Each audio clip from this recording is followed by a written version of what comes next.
UPPCS में GS paper 2 आप सभी का समान अध्ययन का द्वितीय प्रश्न पत्र सी सेट का है, जिसमें आपका मैथ के क्वेश्चन होंगे, रीजनिंग के क्वेश्चन होंगे और हिंदी के क्वेश्चंस आपके, जिसमें जनरल हिंदी बहुत सारे टॉपिक आपके पूछे जाएंगे। कम्युनिकेशन स्किल, प्रॉब्लम सॉल्विंग, जो आपका सिलेबस है उसके सिलेबस से सभी पक्षों से 100 क्वेश्चन आपके पूछे जाते हैं। तो आज से हम यूपीपीसीएस का महा रिवीजन शुरू कर रहे हैं और आप सभी लोग यहाँ पर मेरा प्रयास रहेगा कि यहाँ पे मैं कुछ आपको सिखा पाऊँ, ताकि आप कम से कम 33% लेकर के आ पाएँ। 33%, चूँकि यहाँ पे क्वालिफाइंग नेचर का पेपर है तो बच्चे इसकी उपेक्षा करते हैं। मैं चाहता हूँ कि आप उपेक्षा ना करें, आप थोड़ा सा कंसंट्रेट होइए और इस पेपर पे भी पूरा ध्यान दीजिए। मैं एक सप्ताह में आपको एक वीडियो यहाँ पे दूंगा क्लास में। अभी मेरा प्रयास ये है 7-8 वीडियो आएंगे आपके प्रीलिम से पहले पहले। आप प्रयास करिएगा कि ये पूरा सी सेट का महारिवीजन आप पढ़ लीजिएगा, ठीक है। इसमें रैंडम टॉपिक होंगे, इसमें कंप्रीहेंशन 1 या 2 क्वेश्चन आते हैं कंप्रीहेंशन के, ठीक है। क्वेश्चन तो ज़्यादा होते हैं लेकिन कंप्रीहेंशन कभी 1 पूछा है, कभी 2 पूछ लिया है। इंग्लिश में भी कंप्रीहेंशन आता है। आज हम हिंदी का कंप्रीहेंशन देखने वाले। मैं चाहता हूँ कंप्रीहेंशन के क्वेश्चन आप गलत ना करें। लगभग मान के चलिए कि कंप्रीहेंशन में आपसे 5 से 6 क्वेश्चन पूछेगा एक कंप्रीहेंशन में, ठीक है। कैसे कंप्रीहेंशन को सॉल्व करना है, इस दिशा में भी हमारा डिस्कशन होगा। मैं आपको कुछ तकनीकी और टेक्निक बताऊंगा जो आपको आगे आने वाले घर पे, जब आप घर पे प्रैक्टिस करेंगे तो इनका उपयोग करेंगे, ठीक है। चलिए पहला कंप्रीहेंशन सॉल्व करते हैं और सी सेट पे काम करना जरूर है। ये सेशन बहुत इंपॉर्टेंट है, इनको आपको सभी को समझना है और देखना है, ठीक है। यहाँ पे कंप्रीहेंशन दिया गया, छोटा कंप्रीहेंशन आता है। यूपीएससी में तो बहुत बड़े बड़े कंप्रीहेंशन आते हैं, यहाँ पे छोटा कंप्रीहेंशन है और इसी के बेस पे 4-5 क्वेश्चन आपसे पूछा जाएगा, ठीक है। पहले सावधानी पूर्वक इसे पढ़ना है। देखिए लिखा हुआ, हर एक राष्ट्र अपनी संस्कृति के बल पर ही प्रगति करता है। यानी शुरुआत में एक टर्म्स यहाँ पे आया, आपको जहां जहां पे भी लगे उसके अंडरलाइन करते जाइए। जहां पे एक टर्म्स आपको यहाँ पे संस्कृति लिखा हुआ है, ठीक है। सांस्कृतिक धरोहर के माध्यम से ही वह अपना जीवन सुखी, उपयोगी, शांत और आनंदमय बना सकता है। यहाँ पे एक टर्म्स और है, सांस्कृतिक धरोहर, ठीक है। ध्यान से समझिएगा, चीजों को लेकर के कंफ्यूज नहीं होना है, ठीक है। आराम आराम से चीजों को समझना है, बिल्कुल भी टेंशन नहीं लेना। मैं आपके साथ हूं और देखिएगा कितना आसानी से आप कंप्रीहेंशन को सॉल्व कर पाओगे। आपको बिल्कुल भी दिक्कत नहीं होगी कंप्रीहेंशन को सॉल्व करने में। यहाँ पे एक टर्म्स है संस्कृति। आगे चलते हैं, नेक्स्ट अगला कह रहा है यहाँ पे, सभ्यता और संस्कृति में घनिष्ठ संबंध होते हुए भी अंतर है। सभ्यता और संस्कृति में दोनों में आपस में संबंध भी है, अंतर भी है, ठीक है। जीवन को श्रेष्ठ तथा उन्नत बनाने की साधनाओं का नाम संस्कृति है। देखो हर जगह संस्कृति संस्कृति शब्द आपका क्या हो रहा है, बार बार संस्कृति संस्कृति शब्द आपका जो है रिपीट हो रहा है यहाँ पर। और उन साधनाओं से प्राप्त जीवन प्रणाली का नाम सभ्यता है। किसी राष्ट्र को भौगोलिक परिस्थितियों का भी उसकी संस्कृति पर प्रभाव पड़ता है। बस इतना छोटा सा है। अब देखिए इसमें एक चीज है, जैसे पहला ही क्वेश्चन पूछा है इसमें कि गद्यांश का शीर्षक क्या होगा। जब कभी भी आपको शीर्षक ढूंढना है, जब कभी भी आपको शीर्षक ढूंढने की बात आएगी, तो आपको शीर्षक ढूंढने के लिए सबसे पहले हमेशा गद्यांश की पहली लाइन जो आपकी होती है वहां पे शीर्षक छुपा होता है। गद्यांश की पहली लाइन और गद्यांश की अंतिम लाइन में शीर्षक आपको मिल जाएगा, वो टर्म्स आपको मिल जाएगा जिससे आप शीर्षक के बारे में पता कर पाएंगे। तो हमेशा जब कभी भी शीर्षक आता है, शीर्षक ढूंढना कहां पे है, गद्यांश की पहली लाइन जहां से शुरुआत हो रही है और जहां से समाप्त हो रहा है। तो देखिए हम अभी आंसर पे नहीं जा रहे, मैं टेक्निक सिखा रहा हूं। कभी भी शीर्षक ढूंढना है तो आप गद्यांश के शुरुआत में जाएंगे, गद्यांश के लास्ट में जाएंगे, ठीक है। अब यहां पे देखिए, राष्ट्र अपनी संस्कृति के बल पर, तो यानी कि संस्कृति, देखिए संस्कृति टर्म्स मल्टीपल टाइम आपका रिपीट भी हुआ है, कई बार आपका संस्कृति रिपीट हुआ है। तो देखिए शुरू में भी संस्कृति है और लास्ट में भी संस्कृति है, तो निश्चित तौर पे राष्ट्र के विकास में संस्कृति का योगदान, यही शीर्षक होगा। अच्छा, कभी कभी आपको जब आप मेंस में जाओगे तो मेंस में शीर्षक देने के लिए भी कहेगा कि शीर्षक आप लिखिए, तो आप शीर्षक लिखने के लिए भी शुरुआत की इसी टेक्निक का यूज करेंगे। हमेशा शीर्षक आपको प्रारंभ में या लास्ट में मिलेगा, शीर्षक से ही शुरुआत होती है, शीर्षक आपको प्रारंभ और अंत देख करके करना है, ठीक है। तो इसका सिंपल सा है। देखो यहाँ पे प्रकृति शब्द तो कहीं पर आया ही नहीं है, प्रकृति शब्द आपका पूरा नहीं आया, प्रगति आया लेकिन प्रकृति नहीं आया। सभ्यता आया तो है लेकिन आपने देखा, जैसे मैंने आपको बोला, अब कई सारे लोग राष्ट्र के विकास में सभ्यता का योगदान भी दे सकते हैं, क्योंकि सभ्यता शब्द भी 2-3 बार रिपीट हुआ है। लेकिन जो मैंने आपको बताया कि शुरुआत और अंतिम लाइन को आपको प्राथमिकता देनी है, उसी से आपको शीर्षक निकल जाएगा यूपीपीसीएस में आमतौर पे। तो शीर्षक से एक क्वेश्चन तो आपका इसी तरीके से सॉल्व करना है आपको, ठीक है। अगला चलते हैं, राष्ट्र किसके बल पर प्रगति करते हैं। अगला क्वेश्चन है, राष्ट्र किस, तो सिंपल सा है, लगातार एक ही टर्म्स आपका रिपीट हो रहा है, संस्कृति के बल पर। कला का कहीं पे यहाँ पे डिस्कशन है नहीं, साहित्य का है नहीं, संगीत का है नहीं, कल्चर की ही बात है। और आप यदि इसको देखेंगे भी तो यहाँ पे लिखा हुआ है, राष्ट्र अपनी संस्कृति के बल पे प्रगति करता है, पहली लाइन पे ये छुपा हुआ है। आपको जो भी गद्यांश से जुड़े हुए आंसर देने हैं, अपने ज्ञान के आधार पे न दे करके आपको गद्यांश के आधार पे देने हैं। तो गद्यांश का देखो, पहला और दूसरा क्वेश्चन पहली ही लाइन से आपका सॉल्व होता हुआ है, दिख रहा है। अगला लिख रहा है, प्रत्येक राष्ट्र की संस्कृति वहां की क्या होती है, कलात्मक परिस्थितियों पर निर्भर करती है, भौगोलिक परिस्थितियों पर निर्भर करती है, औद्योगिक परिस्थितियों पर निर्भर करती है, उपर्युक्त में से कोई नहीं। बहुत सिंपल सा आंसर है। इसकी अंतिम लाइन पे जाइए, यहाँ पे लिखा, किसी राष्ट्र की भौगोलिक परिस्थितियों का उसकी संस्कृति पर प्रभाव पड़ता है। तो सिंपली आपको आंसर इसका आइडेंटिफाई कर लेना है। क्या दिक्कत है, बहुत आसान है। मतलब एक बार जब आप अच्छे से इसको पढ़ेंगे तो आप इसको आसानी से निकाल पाएंगे, बहुत ज़्यादा दिक्कत नहीं है। अगला क्वेश्चन कह रहा है, गद्यांश में किस शब्द का प्रयोग नहीं हुआ है। तो गद्यांश में जब आप पढ़ेंगे, संस्कृति और सभ्यता का तो लगातार हुआ है, परिस्थिति का और प्रकृति का, इसको लेकर के आपके अंदर डाउट आएगा कि इनमें से कौन सा नहीं है। तो आप एक बार थोड़ा सा जो है इसको देखेंगे, तो देखने से आपको चीज़ें और स्पष्ट हो जाएंगी। जैसे परिस्थिति शब्द यहाँ पे आया, भौगोलिक परिस्थिति शब्द, यानी परिस्थिति शब्द का भी है, प्रकृति शब्द का नहीं है, प्रगति है, प्रकृति नहीं है, ठीक है। तो ये आंसर सही हो जाएगा। यानी देखो, सारे आंसर आपके कहाँ से निकल रहे हैं, सारे आंसर आपके सिंपली निकल रहे हैं, ठीक है, आपके गद्यांश से। गद्यांश अच्छे से पढ़ना है, गद्यांश से 5 क्वेश्चन सही करके आना है, एक भी क्वेश्चन गलत करने की कोशिश मत करिएगा, ठीक है। अगला कह रहा है, सभ्यता और संस्कृति, सभ्यता और संस्कृति का संबंध क्या है आपस का। तो यहाँ पे लिखा हुआ है, देखिए अगली एक लाइन है इसमें, यहाँ पे लिखा हुआ है, सभ्यता और संस्कृति में घनिष्ठ संबंध होते हुए भी अंतर होता है। ये लिखा हुआ है, घनिष्ठ संबंध होते हुए भी अंतर होता है, इसका पहला सही हो जाएगा, ये सही होगा। तो गद्यांश के अनुसार सारे आंसर देंगे तो आप आसानी से ये आंसर निकाल सकते हैं। तो गद्यांश वाला क्वेश्चन तो हो जाएगा। अब देखिए, रीजनिंग के क्वेश्चन आते हैं। रीजनिंग में हर टाइप के क्वेश्चंस हैं, ठीक है। कुछ आपसे पूछ लेगा, सीरीज वाले क्वेश्चन आ जाएंगे, न्यूमेरिक भी आते हैं, अल्फ़ाबेटिक भी आते हैं, दोनों तरीके की सीरीज आती हैं। तो आपको हमेशा जब भी कोई सीरीज पूछी जाए, उसमें एक रिलेशन क्रिएट करने की कोशिश करनी है, देखना है कि उस सीरीज में क्या रिलेशन है, घबराना नहीं है। जैसे देखिए, इस सीरीज में और सीरीज में आपको रिपीटिशन देखना है, क्या चीज रिपीट हो रही है, किस तरीके का फॉर्मूला यहाँ पे लगाया जाए ताकि सीरीज को सॉल्व कर लिया जाए। परीक्षा हॉल में यही चीज बहुत ज्यादा तनावपूर्ण हो जाती है, बहुत बच्चे तनाव में आ जाते हैं। तो थोड़ा सा दिमाग लगाएंगे, और ये प्रैक्टिस की चीज है। देखो, जितनी ज्यादा सीरीज के क्वेश्चन आप प्रैक्टिस करोगे, आपकी मेंटल एबिलिटी बेहतर होगी। अब यहाँ पे देखिए, हम 2 तरीके के रिलेशन देख पा रहे हैं। क्वेश्चन देखिए, 2, 4, 6, 8 कुछ इस तरीके से रिपीट हो रहे हैं। 2 का गैप दिख रहा है, +2 का गैप दिख रहा है, +2 +2 +2 +2 गैप दिख रहा है। बहुत सिंपल सी सीरीज है। नीचे देखिए, 3, 6, 9, 12, फिर आगे 15 होगा, +3 +3 +3, बस ये रिलेशन आपका है इसमें, ठीक है। आगे भी देखिए, तो रिलेशन यहाँ पे कह रहा है, बीच में क्या आएगा, बीच में क्या ऐड करेंगे आप। तो रिलेशन पूछ रहा है कि क्या ऐड करेंगे आप, ठीक है। अब देखो, सिंपल सा है, 1 मिनट रुक जाइए, पता नहीं अभी क्या हो गया इसको, कुछ तो समस्या आई है इसमें। तो यहाँ पे रिलेशन आप देखिए, इसमें यहाँ पे फिल इन द ब्लैंक दिया गया है, सिंपल सा है।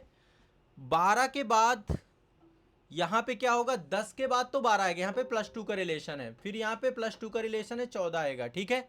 अब यहाँ पे 12 के बाद +3 आएगा, तो यहाँ पे 15, आंसर सही होगा, सी सही है। रिलेशन क्रिएट करना है हमें, अल्फाबेटिक और न्यूमेरिक दोनों का, ठीक है। जब आप रिलेशन क्रिएट कर लेंगे तो आप आसानी से निकाल लेंगे, ऐसे आंसर में बहुत ज़्यादा टेंशन लेनी नहीं है, ठीक है। चलिए, सीरीज वाले क्वेश्चन बहुत सारे पूछे जाएंगे, आप सीरीज के प्रैक्टिस करेंगे। आप लिख लो एक टॉपिक, मैंने पिछले उसमें टॉपिक लिखवाए भी थे, सी सेट में सीरीज की प्रैक्टिस करना है, अल्फाबेटिक भी न्यूमेरिक भी। अल्फाबेटिक में रिलेशन क्रिएट करना, रिलेशंस देखने हैं कि क्या रिलेशन क्रिएट हो रहा है, उसके अकॉर्डिंग काम करना है, ठीक है। चलिए कुछ आपके क्रम वाले क्वेश्चन आ जाते हैं, क्रम से क्वेश्चन आते हैं। जैसे एक क्वेश्चन है, एक कक्षा के 31 छात्र हैं, टोटल स्टूडेंट कितने हैं, एक कक्षा में 31 छात्र हैं। अनूप व सुशील क्रम से 7वां और 11वें नंबर पे है। अनूप 7वें नंबर पर है, सुशील आपका 11वें नंबर पर है। कक्षा में नीचे से उनका क्रम क्या होगा। ऐसे क्वेश्चन में डरने की जरूरत नहीं, मैं आपको एक फॉर्मूला बताता हूं, उस फॉर्मूला से आप काम कर सकते हैं।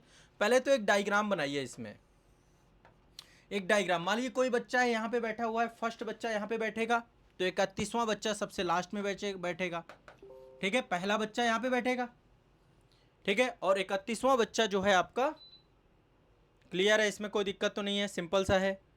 टोटल स्टूडेंट की स्ट्रेंथ इतनी है, यानी कुल छात्र, ये ठीक है, कुल छात्र आपके हैं 31। अब कह रहा है कि इसमें अनूप 7वें नंबर पर बैठा है, तो यहां पर 7वां नंबर है, यहां पे 11वां नंबर है, तो 7वें नंबर पे तो अनूप बैठ गया, और 11वें नंबर पर कौन बैठ गया, सुनील बैठ गया। अब कह रहा है नीचे से इनकी रैंकिंग बताइए कि नीचे से कौन से रैंक में बैठे हैं दोनों, ये आपको पता करना है। इसके लिए एक फॉर्मूला बता रहा हूं, बहुत सिंपल सा है। जब कभी भी हमें कोई भी नीचे से स्थान ज्ञात करना होता है, हमें कोई नीचे से स्थान ज्ञात करना है, तो इसके लिए बहुत सामान्य सा फार्मूला है, उस फार्मूला का यूज करिए। कुल छात्र टोटल छात्र माइनस क्रम, कि छात्र किस क्रम पे बैठा हुआ है, +1 कर दीजिए, बस इतना रखना है, ठीक है। नीचे से स्थान ज्ञात करने वाले के लिए टोटल छात्र 31 हैं, 7वें क्रम पर अनूप बैठा हुआ है, +1 कर देना है, इक्वल टू कितना हो जाएगा, 31 में 7 गया 24 +1। यहाँ पे तो अनूप नीचे से 25वें नंबर पर बैठा हुआ है, ठीक है। अब हम सुनील का निकाल लेते हैं। सुनील का क्या हो जाएगा, 31 - 11 +1, इसका क्या आ जाएगा, 21 आ जाएगा। कैलकुलेशन अच्छा होना चाहिए आपको, बहुत सिंपल सा कैलकुलेशन है। तो नीचे से अनूप का स्थान 25वां है और सुनील का स्थान 21वां है। ये फॉर्मूला आपको याद कर लेना है, इस फॉर्मूला को अप्लाई करेंगे, सिंपली क्वेश्चन आपका सॉल्व हो जाएगा। बहुत आसान रीजनिंग आती है, बहुत आसान रीजनिंग आती है, ये तो बहुत बेसिक क्वेश्चन है आपके। अब आंसर आप देख लो, इसमें आंसर दिया गया है 25वां तथा 21वां स्थान, सी सही होगा, इसका सी सही होगा। गॉट इट, कोई दिक्कत, इसमें कोई समस्या किसी को, कोई भी समस्या नहीं है। अब देखिए अगला क्वेश्चन भी आपका कोडिंग से जुड़ा हुआ है, एक कोड लैंग्वेज दी जाएगी, ये भी सीरीज से जुड़ा हुआ है, ये भी सीरीज से जुड़ा हुआ है, ठीक है, कोड से जुड़ा हुआ है। तो देखिए यहाँ पर लेटर दिया गया है, अब आपको मैं एक फॉर्मूला दे रहा हूँ, फॉर्मूला कहें या फिर ये लिख लो और इनको याद कर लो। जब कभी भी ABCD लिखनी है, थोड़ा सा इस तरीके से लिखना है, ABCDEFGHIJKLM, ठीक है, और इसके नीचे ही M के नीचे NOPQRSTUVWXYZ, ऐसे उल्टा लिख लेंगे। ये तरीका रखना है हमेशा, जब भी सीरीज सॉल्व करना है, ये वाला फॉर्मूला कई सारे क्वेश्चंस को सॉल्व कराएगा आपका। अब इसकी नंबरिंग कर लेना है, 1 2 3 4 5 6 7 8 9 10 11, नहीं, हाँ ठीक है, 11 12 13 14 15 16 17 18 19 20 21 22 23 24 25 26, इस तरीके से नंबरिंग कर लेना। जब आपको पेपर मिले सी सेट का, ये काम सबसे पहले कर लेना, ये बात के लिए मत छोड़ना। पीछे रफ वर्क मिलेगा, रफ वर्क में ये काम जरूर कर लेना, इससे क्वेश्चन बहुत सारे सॉल्व आपके होने वाले हैं, ठीक है। अब देखो यहां से क्या होता है, ए जो है पहला लेटर है हमारे अल्फाबेट का, यदि आप जो है ए को उल्टा देखेंगे तो 26वें लेटर में आ जाएगा। जेड उल्टा पहला लेटर है, जैसे ऊपर और नीचे का क्रम है ना, टोटल 26 लेटर है, तो बी आपका दूसरा लेटर है, ऐसे 25वां लेटर है। यदि उल्टा देखेंगे तो 25वें नंबर पे आएगा, और सीधा देखेंगे तो वाई 25वें नंबर पर आएगा। तो यहाँ पे उल्टा और सीधा दोनों का एक सीक्वेंस बन चुका है, ए का सीक्वेंस, जेड का सीक्वेंस, वाई का, और इनका सबका एक रिलेशन बन गया है। नंबरिंग के हिसाब से ही क्वेश्चन के आंसर निकलेंगे आपके, ठीक है। अब अगला क्वेश्चन जो आपका है कुछ इसी तरीके से निकलने वाला है आपका। कह रहा है यदि किसी को कोड भाषा में एलसी को 6 लिखा जाएगा तो टी को 10 लिखा जाता है, तो कोड भाषा में पीडी को क्या लिखा जाएगा, ठीक है। अब आपको भी इसमें रिलेशन क्रिएट करना है, ये भी ट्रिकी क्वेश्चन होता है। एलसी को आपको क्या लिख रहे हैं आप, तो एल कौन से नंबर का, एम से पहले एल आता है, एम 13वें नंबर का लेटर है, एल आपका 12वें नंबर का लेटर है, ठीक है। तो एल सी ये आपका हो जाएगा 12, एल आपका 12वां लेटर है, सी आपका, एक मिनट रुकिएगा, एल सी 12वां लेटर है, सी आपका तीसरा लेटर है। पहले तो लेटर पता होना चाहिए आपका। अब इनका रिलेशन 6 कैसे बन रहा है, एक तरीका हो सकता है यदि इनको हम इंटू करके इनका रूट निकाल लेते हैं, तो स्क्वायर रूट निकाल लेते हैं तो बन सकता है, इनका रिलेशन आ सकता है। कितना हो जाएगा, √36 इक्वल टू 6, यानी एल सी का रिलेशन 6 कैसे निकल के आया, एल का जो क्रम है न्यूमेरिक क्रम है, और 3 इसका हो गया, और इन दोनों को इंटू करके हमने रूट निकाल दिया, ठीक है। अब इसी तरीके से टी को निकाल लीजिए, टी की कोडिंग देख लेते हैं। टी कौन सा लेटर है, यहाँ पे एक बार फिर से जाना पड़ेगा। टी आपका 20 नंबर का लेटर है, टी आपका 20 नंबर का लेटर है। ई कौन सा लेटर है, ई आपका जो है 5 नंबर का लेटर है। सेम रिलेशन लगाएंगे, इनटू कर देंगे, अंडर रूट कर देंगे, दोनों का हो जाएगा √100, ये निकल आएगा 10। देखो टी का रिलेशन 10 निकल रहा है। अब पीडी का निकाल लो, इससे आसान तो कुछ है ही नहीं।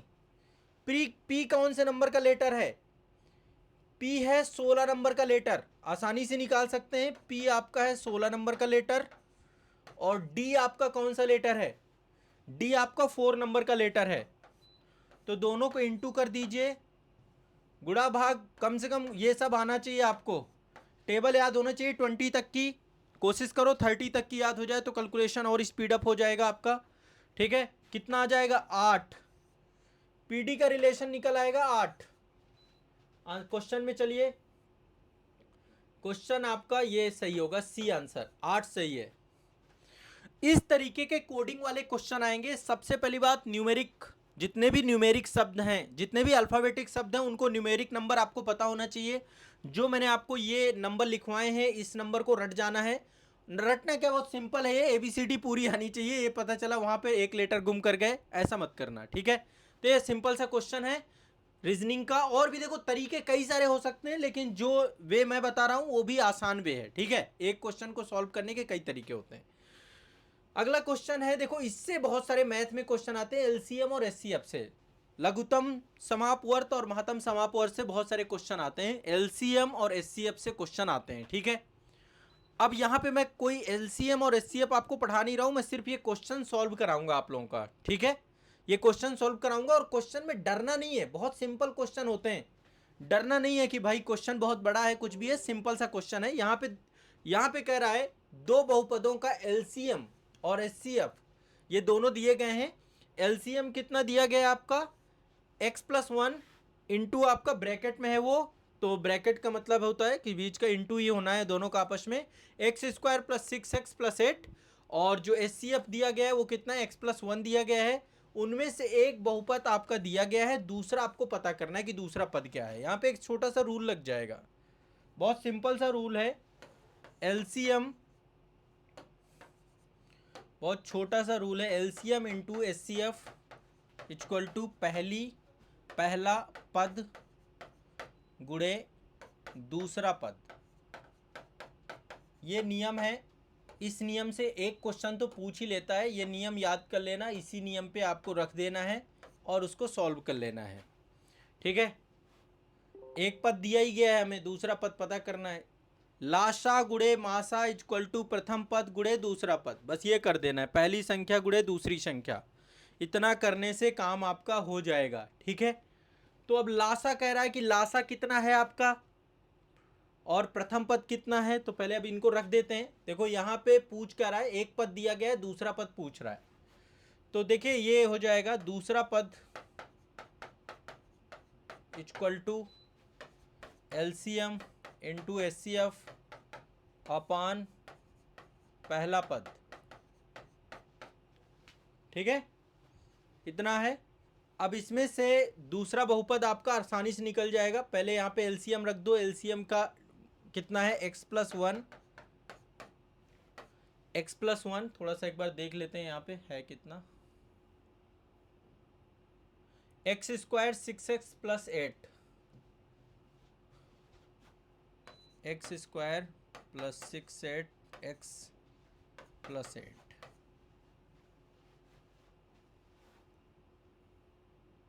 हाँ। और आपका एचसीएफ कितना है, x प्लस वन, ये आपका है x प्लस वन, दोनों का गुणा कर दिया, बहुत सिंपल सा है, सामान्य सा है। पहला पद, पहला पद एक बार देख लेते हैं, पहला पद कितना दिया गया है, x square plus 5x plus 4, x square plus 5x plus 4, यही है, हाँ, ठीक। अब देखो इसको हल करना है तो सिंपली हल करेंगे, बहुत ज़्यादा टाइम नहीं लेंगे, बहुत आसानी से हल हो जाते हैं। इनमें बेसिक फार्मूला आपको पता होने चाहिए, ठीक है। ए स्क्वायर प्लस बी स्क्वायर का फार्मूला, ये सब आपको ए माइनस बी स्क्वायर का फार्मूला, ये सब आपने पढ़े भी होंगे ऑलरेडी, नहीं पढ़े हैं तो फिर मैं कुछ आपको बता भी दूंगा, ठीक है। अब इसको हल करना है, पहले इसको तोड़ते हैं। एक्स प्लस वन, इसको कैसे तोड़ सकते हैं, x square plus 4x plus 2x plus 8, ठीक है। और यहाँ पे x प्लस वन, नीचे वाले को भी तोड़ दीजिए, इक्वल टू, नीचे वाले को भी तोड़ दीजिए, x square plus 4x plus x plus 4, ठीक है। अब ये क्या हो जाएगा आपका, x plus one, x square, यहाँ पे x कॉमन ले लीजिए, x कॉमन ले लीजिए, कितना हो जाएगा, x प्लस 4 प्लस 2 कॉमन ले लीजिए, x plus 4 x plus one, इसके बाद नीचे x कॉमन ले लिया, x प्लस 4 प्लस 1 कॉमन ले लिया, x प्लस 4, ठीक है। अब कितना हो जाएगा ये, x plus one, x plus to एक साथ आ जाएगा, एक्स प्लस 4 कॉमन ले लेंगे तो, और इधर हो जाएगा x प्लस वन। नीचे एक बार देख लेते हैं, नीचे कितना बचेगा आपका, x plus one, x plus 4, ये इससे कट गया, ये इससे कट गया, इक्वल टू आपका बचा x plus one, x plus two, equal to आपका हो गया ये x square plus 2x plus x, हाँ, प्लस 2, ये आपका आंसर आ जाएगा x square plus 3x plus 2, ये आंसर आपका आ जाएगा लास्ट में, ये आंसर आ जाएगा। इसको सॉल्व कर लेना है, बस फॉर्मूला में रख के सॉल्व कर लेना है। अब आपको सॉल्व करना आना चाहिए, ठीक है, आपको सॉल्व करना आना चाहिए। इसमें कोई बहुत कठिन क्वेश्चन नहीं होते, बहुत सामान्य क्वेश्चन होते हैं, और एलसीएम एचसीएफ से एक दो क्वेश्चन आपका पूछेगा, आप वहाँ पे गलत मत करना, ठीक है। तो ये क्वेश्चन भी आप निकाल लोगे इस टाइप का, यदि कोई भी क्वेश्चन आता है, यहाँ पे कोई भी संख्या हो सकती है, कोई भी संख्या हो सकती है, बस आपको इसको अच्छे से करना है। तो एक बार यदि हम ऑप्शन पे जाके देखते हैं इस क्वेश्चन को, तो इसका कौन सा सही होगा, बी ऑप्शन सही होगा। देखो टाइप यही रहेगा क्वेश्चन पूछने का, बस नंबर चेंज होंगे आपके, टाइप यही रहेगा, आपके नंबर चेंज होंगे। तो टाइप यही रहेगा, नंबर चेंज होंगे, तो आपको ध्यान रखना है, ठीक है। अब देखो अगला, देखो फिर आ गया, ये 2023 में एग्जैक्टली आपका दूसरा क्वेश्चन पूछा गया है। इस टाइप का क्वेश्चन भी आपसे पूछा जाएगा, एलसीएम और एचसीएफ, कह रहा है दो संख्याओं का एचसीएफ आपका 25 है, उसके एलसीएम के अन्य गुणनखंड, एलसीएम के दो गुणनखंड दे रखा है 14 और 15, संख्याओं का योग क्या होगा, संख्याओं का योग बताना है।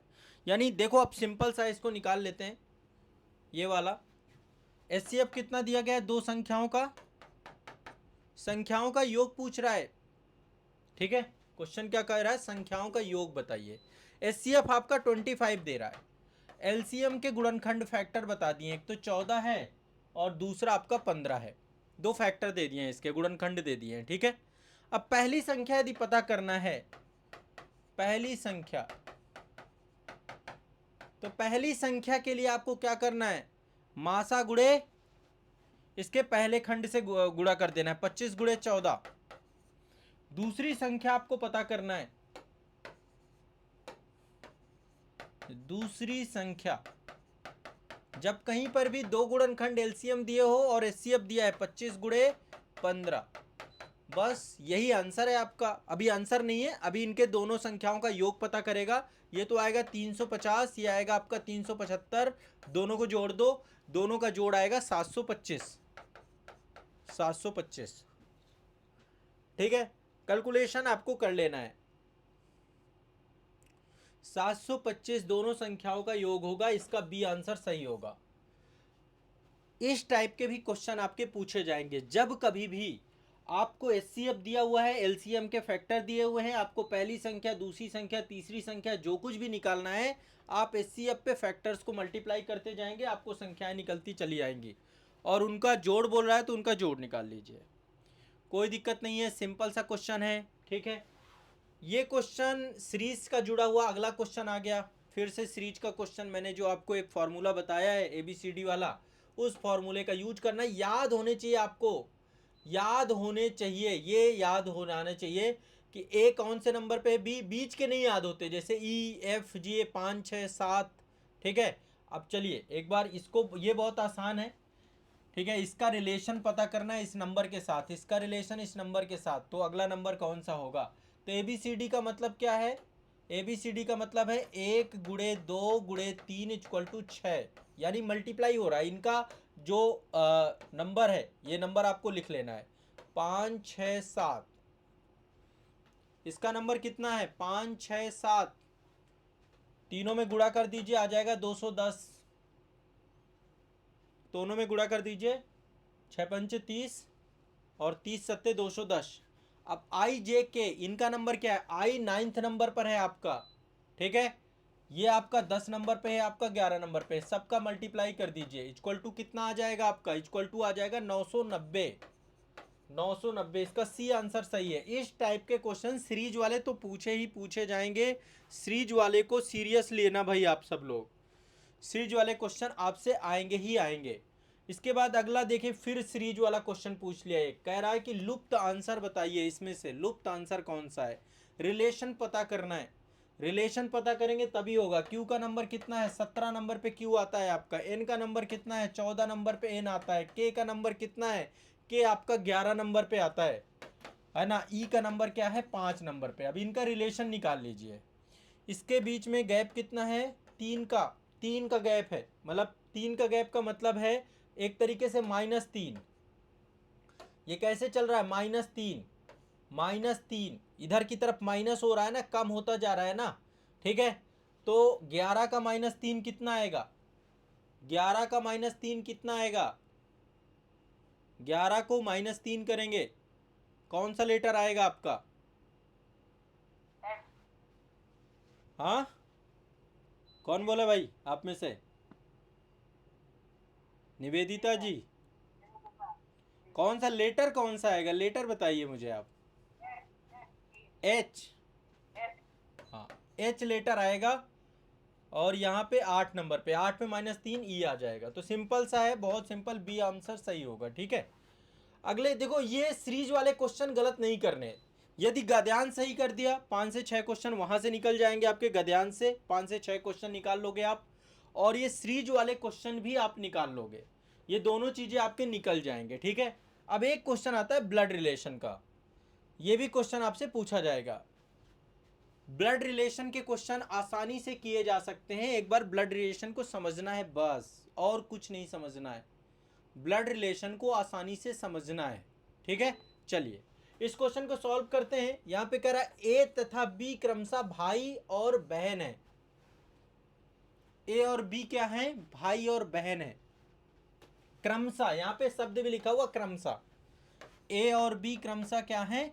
तो आप एक चीज ध्यान रखिएगा, यहाँ पे प्लस और माइनस दो सिंबल से मैं डिनोट करूंगा। प्लस का मतलब है मेल और माइनस का मतलब है फीमेल। तो ए क्या है? भाई है, तो प्लस का सिंबल लग जाएगा। बी बहन है, दोनों में आपस का रिलेशन क्या है? ये भाई है और ये बहन है। आपको एक स्ट्रक्चर बनाना पड़ेगा। ठीक है, मेल फीमेल का भी आपको पता करना है, कुछ का नहीं भी पता चलता है मेल फीमेल तो कोई दिक्कत नहीं है। सी ए का पिता है, यहां से इंडिकेट करना है सी ए का पिता का रिलेशन है इनका, ये पुत्र हो जाएगा। ठीक है, ये आपका पिता है तो ये आपका मेल होगा। आगे कह रहा है डी सी की बहन है। ठीक है, यहां पे सी आएगा, सी के साथ डी का रिलेशन क्या है? बहन का है, ये माइनस है, ये बहन का रिलेशन है। ठीक है, इसके साथ जुड़ जाएगा। अभी इसको रहने देते हैं। अब देखो, आप इंडिकेट भी कर सकते हो साथ साथ कि डी का ए के साथ रिलेशन क्या होगा। ये थोड़ा सा और इजी बना देता है, जैसे हम साथ साथ करते हैं। तो जैसे अब बी का सी के साथ रिलेशन क्या है? इसके भी पिता होंगे, इसका भी रिलेशन क्या है? पिता का रिलेशन है, भाई बहन है। चूंकि ए के पिता सी हैं तो सी बी के भी पिता होंगे। ठीक है, डी का बात करें तो सी की जो है डी सी की बहन है तो इनका रिलेशन हो जाएगा बुआ का आपस में। कह रहा ई डी की माँ है, ई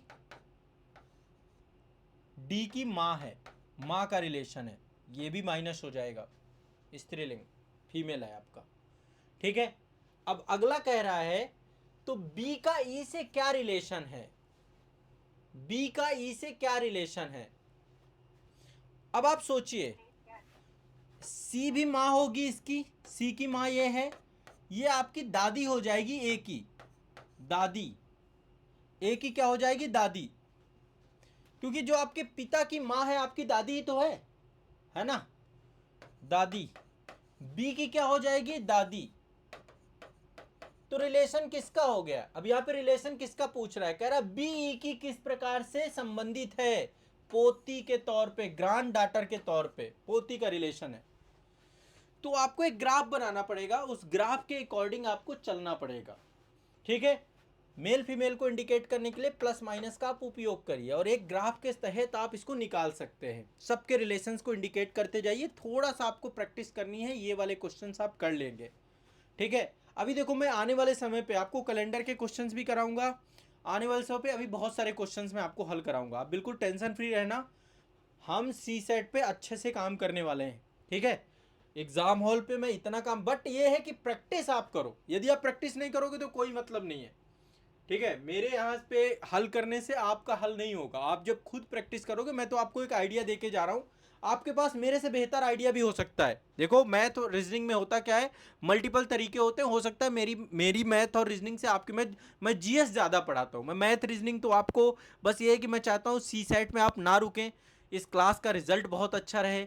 आप लोग मेरे से पढ़ रहे हैं तो सी सेट में, तो मैं आपकी एक मदद करने के लिए आया हूँ। मैं मैथ और सी सेट का टीचर नहीं हूँ, मैथ रीजनिंग का टीचर, हिंदी कंप्रीहेंशन का टीचर हूँ। हिंदी कंप्रीहेंशन में मैं आपको अच्छे समझा दूंगा, बट मैं चाहता हूँ कि जो भी मैं आपकी हेल्प कर सकूँ वो करूँ। ठीक है, ये क्योंकि बहुत बेसिक है। ठीक है, बहुत बेसिक चीज़ें हैं। मेरा भी बैकग्राउंड पूरा मैथ का रहा, ये तो सिविल सर्विसेज में आकर के जनरल स्टडी पे मुझे रुचि ज़्यादा जगी और मैंने जनरल स्टडी पे बहुत अच्छा काम किया, एक अच्छी कमांड बनाई। अब देखिए, ये आपका हिंदी के क्वेश्चंस हैं। हिंदी में क्वेश्चन हर तरीके के क्वेश्चन आ रहे हैं। ये क्वेश्चन विराम चिन्ह से जुड़ा हुआ है, विराम चिन्ह से। और एक तरीके से विराम चिन्ह के क्वेश्चन से एक तरीके से आपको शुद्ध करने होते हैं। अब इसमें पूछा है निम्नलिखित में से सही विराम चिन्ह बताइए कि सही विराम चिन्ह किस में लगा हुआ है। ठीक है, सही विराम चिन्ह से युक्त वाक्य का चुनाव करिए कि किस में सही लगा हुआ है। ठीक है, अब देखिए यहां पर मैं थोड़ा सा आपको बता रहा हूं, पहला वाला ही देख लेते हैं। सुनो सुनो, वह गा रही है। ठीक है, अब आपको पता होने चाहिए सभी को लेकर के। ठीक है, अल्प विराम क्या है, पूर्ण विराम क्या है, सेमी कॉलन क्या है, ये आपको पहली बात तो विराम चिन्ह पूरे पढ़े, थोड़ा बहुत देख लेना, वाणी वाली पुस्तक में विराम चिन्ह का पूरा एक चैप्टर है, ठीक है, तो उसमें हम देख लेंगे, उसमें एक बार करके डिस्कस कर लेंगे, ठीक है। तो ये लगभग सही है आपका। दूसरा आप देख रहे हैं इसमें विस्मयादि बोधक शब्द लगा हुआ है, राम लक्ष्मण और शत्रुघ्न पधारे दोनों में लगा हुआ है विस्मयादि बोधक, ये गलत होगा, यहाँ पे विस्मयादि बोधक ना लग के यहाँ पे कॉमा लगेगा, राम लक्ष्मण, यहां पे कॉमा नहीं लगता, जब कभी और लगा होता विस्मयादि बोधक हट जाएगा, विस्मयादि बोधक नहीं होगा, इसको इस तरीके से लिखेंगे, राम, जब कभी भी आप एक सब्जेक्ट लिखते हैं, एक कर्ता लिखते हैं, तो उसके बाद यदि दूसरा लिख रहे हैं तो कॉमा लगाएंगे, लक्ष्मण, ठीक है, और शत्रुघ्न पधारे हैं, पूर्ण विराम लग जाएगा बाद में। सर मैं रिकॉर्डेड देख लूंगा सर, मैं थोड़ा सा बाहर होने बताया था। हाँ हाँ कोई बात नहीं, आप रिकॉर्डेड देख लीजिएगा, ठीक है। तो ये आपका जो है आपको ध्यान रखना है, ये थोड़ा सा पूर्ण विराम और इसमें एक क्वेश्चन आपका आता है। नेक्स्ट आता है राम नरेश गोबर गणेश है, इसमें गड़बड़ क्या है, पूर्ण विराम नहीं लगा हुआ, तो पूर्ण विराम लगाना है बस, बाकी तो सही है। राम नरेश बीच में डैश लगा हुआ है, गोबर गणेश है, ठीक है, मतलब कम बुद्धि होना आमतौर पे, तो यदि पूर्ण विराम लगाते तो ये शुद्ध हो जाता, तो ये भी गलत था, ये भी गलत था। क्या आप हरिद्वार से आ रहे हैं, यहां पे देखो क्या लगा हुआ है, क्वेश्चन मार्क नहीं लगा हुआ, जब कभी भी हम क्वेश्चन मार्क नहीं लगाते पूरा पूरा सेंटेंस गलत हो जाता है।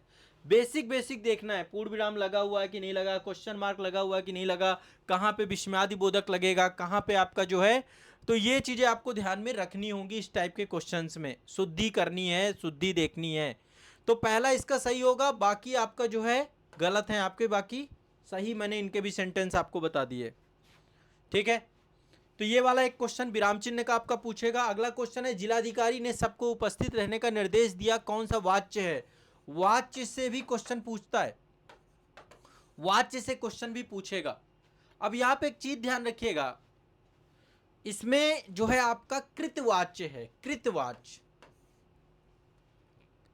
अब ये वाच्य क्या होता है, क्रिया के जिस रूप में कर्ता की प्रधानता का बोध होता है, जैसे रमेश आम खाता है, तो आम कौन खा रहा है, कर्ता प्रधान है ना, रमेश खा रहा है ना आम, क्रिया क्या कर रहा है, खाने की, क्या खा रहा है, आम, उसका ऑब्जेक्ट क्या है, आम, तो रमेश आम खाता है, गोपाल बाजार से दूध लाता है, तो यहां पर दूध लाने की प्रक्रिया, आम खाने की प्रक्रिया कौन कर रहा है, दूध ला रहा है गोपाल, और रमेश आम खा रहा है। तो जहां पर क्रिया के जिस रूप में कर्ता की प्रधानता का विरोध हो, वहां पे कर्तवाच्य होता है, कर्तवाच्य में सकर्मक और अकर्मक दोनों प्रकार की क्रियाएं उपस्थित होती है। तो यहाँ पे जिलाधिकारी ने सबको उपस्थित रहने का निर्देश दिया है, ठीक है। तो यहाँ पे जिलाधिकारी क्या है आपके, कर्ता का बोध, कर्ता के तौर पे सबसे, ठीक है, तो इनका जो है सबसे प्रधानता है, कर्ता की प्रधानता का बोध हो रहा है, ठीक है, ये आपको ध्यान में रखना है। तो वाच्य से क्वेश्चन आएंगे, आपको पता होना चाहिए, ये भी आपको वाणी प्रकाशन में मिल जाएगा टॉपिक, आपको पढ़ना है, तैयार करना है, मैं यहाँ पे डिटेल में नहीं पढ़ा सकता हूँ, ठीक है, क्योंकि ये बड़े टॉपिक हैं। अगला है निम्नलिखित वाक्यों में वह वाक्य चुनिए जिसमें सर्वनामिक विशेषण का प्रयोग किया गया है। सर्वनामिक, सर्वनामिक विशेषण होता क्या है पहली बात, ठीक है, सर्वनामिक विशेषण जब जानोगे तभी तो देखेंगे। सर्वनाम का मतलब क्या, सर्वनाम क्या होता है, संज्ञा, सर्वनाम जिसका उपयोग कर्ता की जगह, संज्ञा की जगह पे किया जाए, सर्वनाम है। तो सर्वनामिक शब्द संज्ञा से पहले प्रयुक्त होते हैं, सर्वनामिक शब्द वो शब्द होते हैं जो संज्ञा से पहले प्रयुक्त हों। अब आपको संज्ञा पता होनी चाहिए, ठीक है, संज्ञा आपने बचपन से नाउन पढ़ा है, तो संज्ञा से पहले प्रयुक्त होकर के उसकी कोई विशेषता बताते हैं सर्वनामिक विशेषण। चूंकि यहाँ पे विशेषण लगा, विशेषण मतलब विशेषता बताने वाले, सर्वनाम मतलब जो संज्ञा से पहले लगे, ठीक है। तो यहां पर देखिए कोई भी सर्वनामिक विशेषण नहीं, केवल सर्वनाम है, वह एक सर्वनाम है, ठीक है। वहां सैकड़ों लोग उपस्थित थे, ठीक है, यहां पर भी कोई भी सर्वनामिक विशेषण नहीं है। 5 लीटर दूध खरीदो, यहां भी सर्वनामिक विशेषण नहीं है। कोई आदमी आ रहा है, कोई आदमी आ रहा है, इस वाक्य में सर्वनामिक विशेषण का प्रयोग किया गया है। सर्वनामिक शब्द संज्ञा से पहले आते हैं और उसकी विशेषता बताते हैं, उनको सर्वनामिक विशेषण। जैसे एग्जाम्पल के तौर पे कोई आदमी दरवाजे पर आया है। जैसे आपके घर पे कोई पहुंचा हो, आपने कहा कोई आदमी, आप जानते नहीं कौन है, तो आपने कहा कोई आदमी दरवाजे पर आया है। तो यहाँ पे क्या है, उस आदमी की विशेषता बता रहा है, कोई कोई आदमी जिसको आप जानते नहीं है। कुछ लोग आपस में झगड़ा कर रहे हैं, आपको पता नहीं कौन आपस में झगड़ गया। तो यहाँ पे कुछ लोग आपस में झगड़ा कर रहे हैं, सर्वनामिक विशेषण, जहां पे कोई कुछ ये सब शब्द आते हैं आपके सर्वनामिक विशेषण के अंतर्गत वो आ जाता है। ठीक है, तो आज के लिए मैंने इतने ही क्वेश्चन रखे हैं। आप एक बार इस टाइप के क्वेश्चंस को पढ़िए, उनको रिवाइज करिए, रिपीट करिए, और लगातार आप जो है कंटिन्यूअस देखो, सी सेट को बेहतरीन करके जाइएगा, नहीं गड़बड़ा जाएगा मामला। हिंदी गड़बड़ा देगा, कंप्रीहेंशन गड़बड़ा देगा, मैथ गड़बड़ा देगा, रीजनिंग गड़बड़ा देगा। तो पढ़ने का काम आप लोगों का है। मैं आपकी प्रैक्टिस करवा दूंगा, मैं इतनी प्रैक्टिस करवा दूंगा कि कम से कम वहाँ पे असहज महसूस नहीं करोगे। पर यदि आप खुद से नहीं करोगे तो कोई मतलब रहेगा नहीं, इसलिए कृपया करके आप खुद से ज़रूर कर लेना। ठीक है, चलिए। अच्छा, कैसा लगा आप लोगों को? कुछ लोग एक बार कमेंट सेक्शन में, मुकेश कुमार जी, जी सर। सी सेट की हाँ क्लास समझ में आ रहा था? टॉपिक समझ में आ रहे थे? जी सर, जी सर। आपने सर तो हाँ, बताएं। वो राम नरेश गोबर गणेश है, वो सर सेंटेंस सही था। मैं एक जगह देखा था, तो वो सर बता रहे थे, शायद पता नहीं सेंटेंस आवाज तो कट सही गई। है, उसमें पूर्ण विराम नहीं लगा हुआ है बस। सर सुनो सुनो के बाद वो डबल कामा लगता है, या वो इसमें आदि बोधक बोधक सेंटेंस ना ना, लगता है? कॉमा लगता है। अच्छा, दोनों में? हाँ, कॉमा ही लगेगा, ये दोनों में कॉमा लगेगा। इसमें तो केवल, इसमें तो सिंपल सा है, जब पूर्ण विराम नहीं लगा तो ये भी विराम चिन्ह वाला इसमें गलतियां पूछ रहा है ना आपसे, तो ये तो वैसे भी गलत है। राम नरेश गोबर गड़े से गलत है आपका ये सेंटेंस, क्योंकि इसमें कोई भी वो नहीं लगा हुआ है, विराम चिन्ह।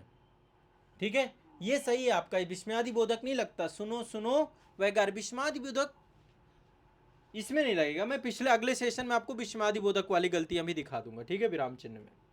ठीक ठीक सर। वैसे अच्छा है सर, लेकिन सी सेट करने के बाद तनाव का स्तर बढ़ जाता है।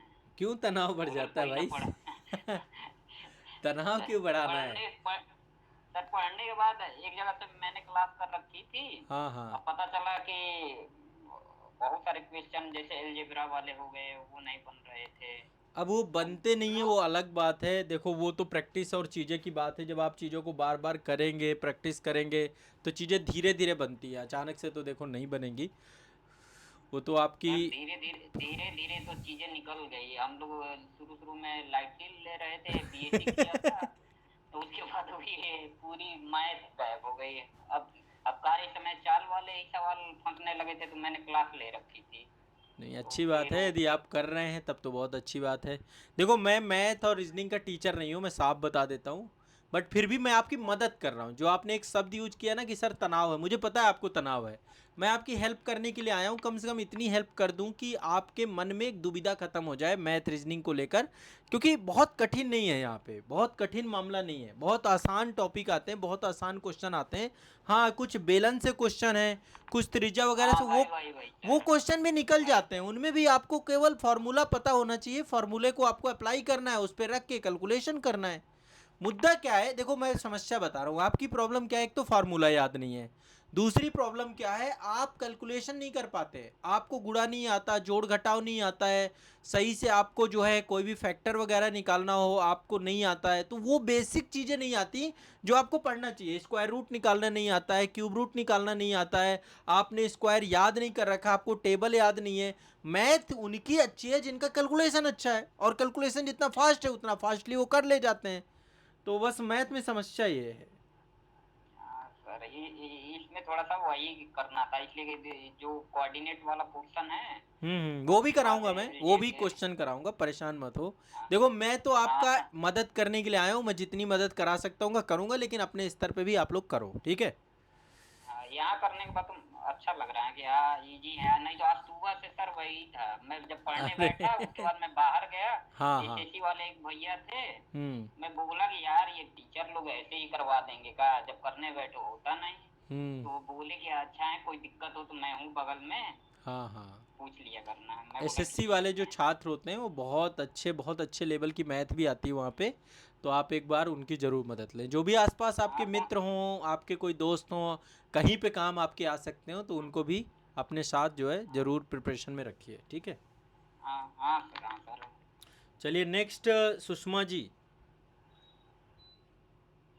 सी सेट तो आपका अच्छा होगा, आप यूपीएससी एस्पिरेंट हैं। हाँ जी, गुड आफ्टरनून सर। गुड हाँ आफ्टरनून। मतलब ठीक है जी जी।